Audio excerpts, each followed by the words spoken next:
Oi, gente, tudo bem? Meu nome é Lorena. Eu e minha colega Raíssa vamos estar apresentando um trabalho de português sobre a linha do tempo da literatura. Basicamente, a gente vai mostrar como a literatura vem surgindo, mudando e evoluindo ao longo do tempo, desde as primeiras manifestações até nos dias de hoje. Eu vou começar explicando as primeiras partes, que é onde tudo começa com a primeira escola literária. Bom, primeiro de tudo, é importante entender que a literatura não surgiu pronta do jeito que a gente conhece hoje. Ela foi construída aos poucos e acompanhando mudanças da sociedade, ou seja, conforme o tempo mudava, de religião, na política, na forma de pensar, a literatura também mudava o seu ritmo. Agora sim, começando pela primeira escola, a primeira escola literária da língua portuguesa foi o trovadorismo, que aconteceu no século XII e XIV. Nessa época, a literatura era muito diferente de hoje. Ela não era feita apenas para ser lida, era feita para ser cantada. Por isso, os textos eram chamados de cantigas. Agora sim, vamos começar pela primeira escola.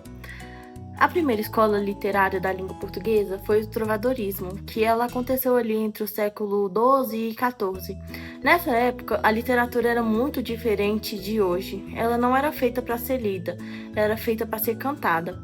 Ou seja, por isso os textos eram chamados de cantigas.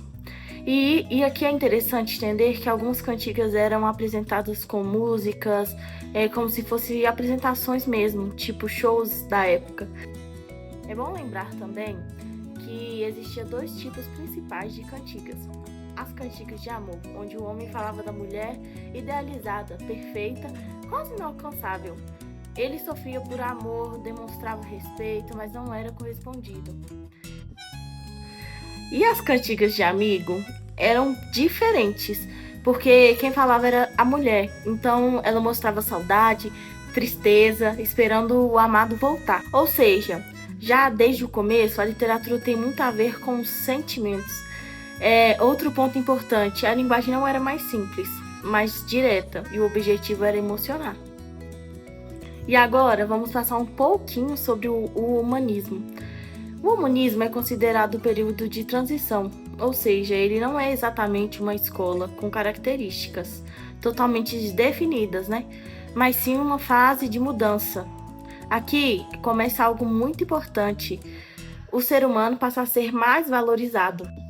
E antes, na época passada, tudo girava em torno de religião. Agora as pessoas começam a pensar mais sobre a vida, sobre o mundo, sobre elas mesmas. Isso muda completamente a forma de escrever. Os textos começam a ter mais reflexões, mais críticas e mais focos no ser humano mesmo. E agora que vimos sobre o humanismo, vamos ver sobre o classicismo. O classicismo foi inspirado na cultura da Grécia e Roma antiga. E aqui entra uma ideia muito importante, a busca pela perfeição.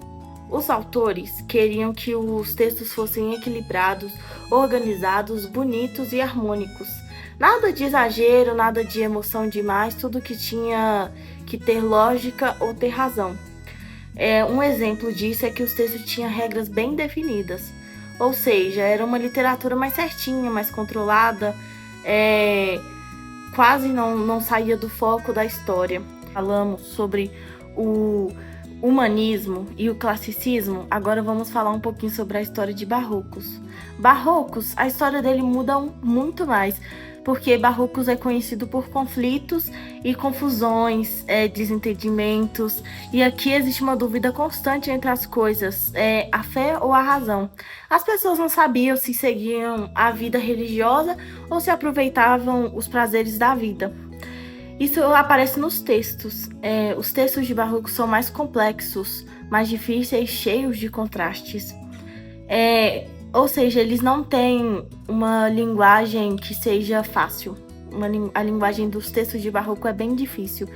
Por exemplo, claro e escuro, céu e terra, certo e errado. É uma literatura cheia de intensidade. Além disso, a literatura é bem trabalhada, com muitas figuras de linguagem.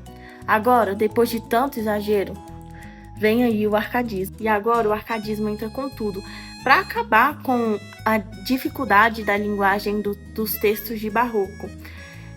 Aqui acontece ao contrário, né? Eles querem simplificar tudo. Eles cansaram da complexidade de barroco e passaram a valorizar a vida mais simples, principalmente a vida no campo, o contato com a natureza. É como se eles quisessem fugir da vida agitada da cidade.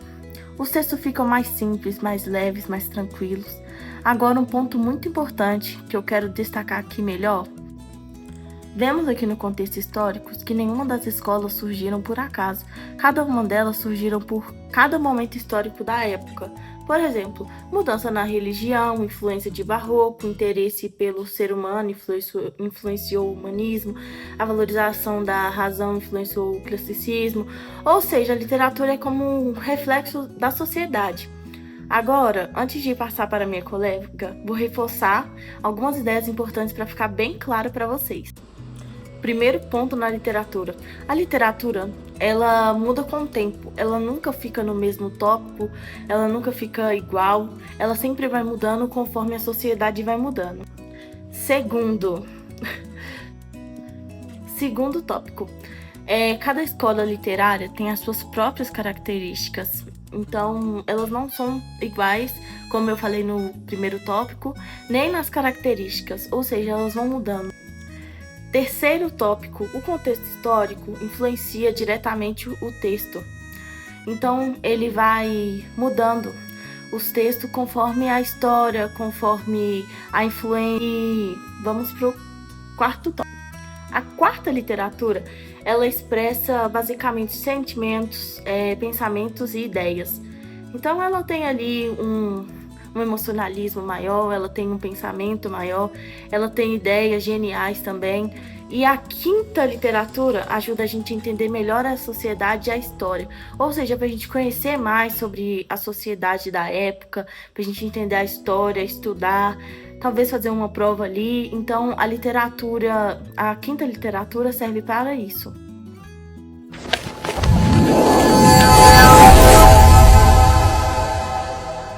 Agora eu vou continuar a explicação da linha do tempo da literatura. Depois dessas primeiras escolas, a gente chega ao romantismo, que é uma das fases mais conhecidas. Aqui, a principal característica é o sentimento. Ela se caracterizou pela exaltação da emoção e da subjetividade, e o eu lírico eram centrais na criação. Houve também uma forte ligação com o nacionalismo, buscando a identidade, pátria e lendas e na história, com uma idealização do passado, especialmente da Idade Média. A natureza era vista como um refúgio ou um espelho das emoções, e a evasão da realidade moderna era buscada através do sonho, do exótico ou da própria morte. O movimento surgiu como uma reação ao racionalismo e o classicismo do iluminismo, buscando expressar sentimentos e subjetividades de forma mais livre e intensa. Na literatura, isso se manifestou em temas como amor idealizado, a melancolia e o nacionalismo e o exótico e o sobrenatural. Depois vem o realismo, que muda totalmente essa ideia. O realismo buscava representar o mundo como ele era, focando em temas sociais, políticos e cotidianos. Os artistas e escritores realistas observavam atentamente a sociedade, retratando suas mazelas, as condições de trabalho, as desigualdades e os conflitos de classe. A objetividade e a observação minuciosa eram ferramentas essenciais para capturar a essência da vida real. Os temas abordados pelo realismo eram variados, mas sempre com um olhar crítico sobre a realidade. A vida urbana, o trabalho, a burguesia, o proletariado e as relações humanas eram frequentemente exploradas. A linguagem utilizada era clara e direta, evitando os excessos de lirismo e subjetividade característicos do romantismo. O realismo teve um impacto profundo na arte e na literatura, abrindo caminho para movimentos posteriores que continuaram a explorar a representação da realidade. Sua ênfase na objetividade e na crítica social influenciou o desenvolvimento do naturalismo e de outras correntes artísticas que buscavam um retrato mais autêntico do ser humano Junto com o realismo, temos o naturalismo, que é ainda mais intenso.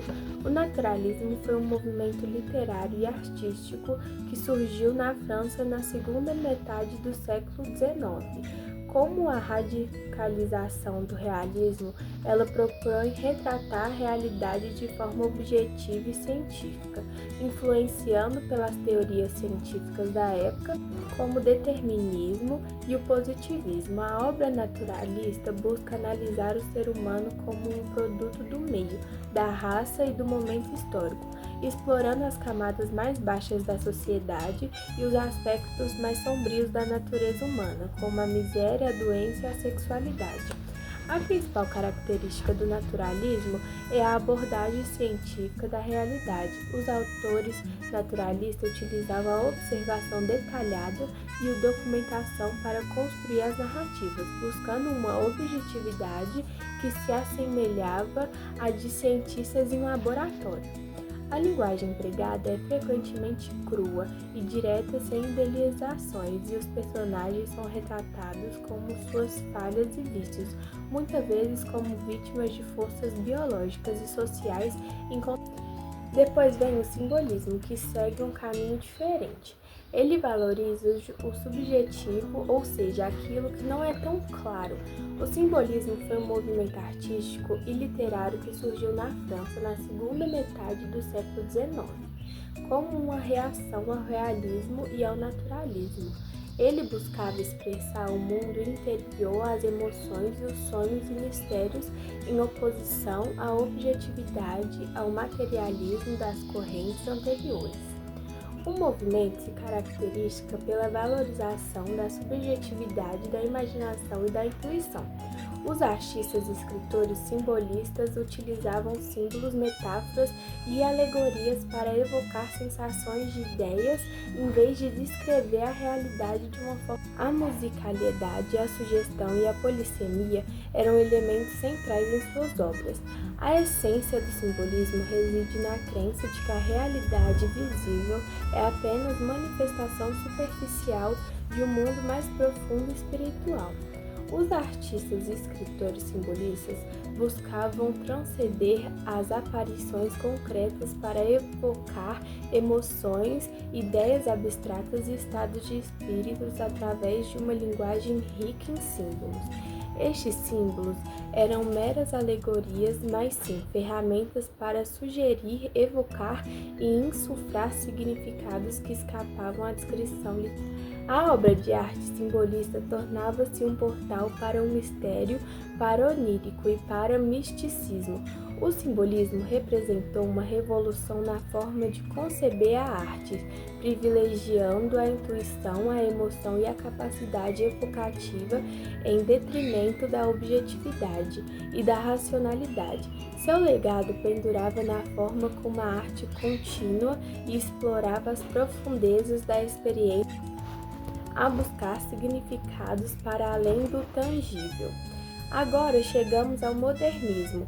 Foi um movimento artístico e cultural surgido no início do século XX, marcando por uma ruptura com as tradições e a busca por novas formas de expressão. Ele se manifestou em diversas áreas, como literatura, artes plásticas, músicas e arquitetura, e teve como objetivo refletir as transformações sociais, tecnológicas e políticas da época. O movimento modernista se caracterizou pela experimentação, pela liberdade criativa e pela valorização do indivíduo. Artistas e escritores buscaram novas linguagens e técnicas para se expressar suas ideias e sentimentos, muitas vezes de forma irreverente e provocadora. A influência das vanguardas europeias, como o cubismo, o futurismo e o surrealismo, foi significativa, mas o modernismo também buscou incorporar elementos da cultura brasileira, como o folclore e a identidade nacional. No Brasil, o modernismo teve seu marco inicial com a Semana de Arte Moderna de 1922, em São Paulo. Esse evento reuniu artistas intelectuais que apresentaram propostas inovadoras e controversas, gerando debates e reações diversas. A partir daí, o movimento se consolidou e influenciou gerações de artistas, deixando um legado importante para a arte e a cultura brasileira. Hoje em dia, não existe uma única forma de escrever. Os autores contemporâneos frequentemente lidam com a fragmentação da experiência humana. A influência da tecnologia, as crises ambientais e as desigualdades sociais, a metalinguagem, a intertextualidade e a hibridização de gêneros são recursos comuns que desafiam o leitor a engajar ativamente na construção de sentimentos. A literatura contemporânea serve como um espelho da nossa época, oferecendo perspectivas críticas e sensíveis sobre os desafios e as transformações que vivemos. Ao explorar as condições humanas em suas múltiplas facetas, ela contribui para a reflexão e o diálogo sobre o presente e o futuro. Agora, falando do contexto histórico dessa fase, o mundo passou por muitas mudanças como guerras, avanços tecnológicos e transformações sociais, e isso influenciou diretamente na literatura. Também é importante lembrar dos autores que são fundamentais. Alguns nomes importantes são Camões, Machado de Assis, Clarice Lispector e Carlos Drummond. Um dos traços distintivos da literatura contemporânea é a sua hibridismo, que se manifesta na fusão de gêneros, na intertextualidade e na exploração de novas mídias. Os autores frequentemente desafiam as convenções narrativas tradicionais, utilizando técnicas como fragmentação, metalinguagem e a multiplicidade de vozes. Essa busca por novas formas de expressão está intrinsecamente ligada à necessidade de dar conta de uma realidade cada vez mais multifacetada e constante mudança. Outros aspectos relevantes é o engajamento com questões sociais e políticas. Muitos escritores contemporâneos utilizam suas obras para criticar a injustiça, questionar o status e dar voz aos grupos marginalizados. Temas como globalização, identidade, memória, tecnologia e meio ambiente são recorrentes, refletindo as preocupações e os dilemas sociais